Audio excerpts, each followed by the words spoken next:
Every afternoon, Thomas the Tank Engine puffs along his branch line with Annie and Clarabel. First, they pass the watermill. Next, they come to a big farm. Then, they can see a bridge with a village nestled either side of it. This is a special place. Whenever children hear Thomas coming along, they stand on the bridge waving until he is out of sight. One day, Thomas was running late. He had stopped at the signal before the bridge to talk to some new children. Percy was waiting too. "Hurry up, Thomas," called Percy when the signal dropped. "If you're late, the Fat Controller may get a new engine to replace you." "He would never do that," thought Thomas, but he was worried. Next day, Thomas hurried along the line. Just ahead was a goods yard. There, on the platform, was an inspector waving a red flag. Next, Thomas saw some children. They were waving too. Something must be wrong, thought Thomas. This station is for goods, not passengers. "Help, Thomas, help! We are glad to see you," called the children. "Please, will you take us home?" The station master explained to Thomas's driver that the school bus had broken down and that all the parents would be worried if the children were late. Thomas waited as the children walked down from the bridge. Then he took them to the next station, where Bertie was waiting to take them home. When Thomas finished his journey, he was very late. He was worried that the Fat Controller might be cross with him.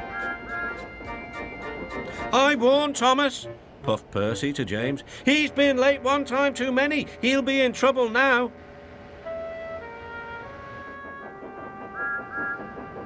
But next morning, the Fat Controller was nowhere to be seen.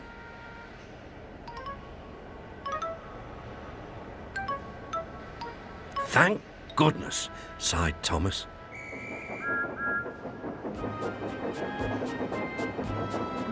Thomas knows every part of his branch line, but just ahead was a stretch where the hot sun had bent the rails on the track. "Careful, Thomas," called his driver, but it was too late. "That's done it," said his driver. "We shan't get any further today." "But what about my passengers?" "Don't worry. They'll be looked after," replied his driver. While workmen repaired the line, Thomas had to shunt trucks in the yard. Bertie came to see him. "I understand you need my help again." "Yes, Bertie," replied Thomas sadly. "I can't run without my rails." Bertie set off to collect Thomas's passengers. "Hello, Bertie," they said. "We are glad you are here." Bertie drove along the road by the railway. He stopped at each station along the line. Sometimes he stopped between stations to let people off closer to their homes. Thomas felt miserable. "I've lost my passengers. They like Bertie better than me." The Fat Controller arrived. "Your branch line is repaired. I'm going to change your timetable so that you and Bertie can work together more."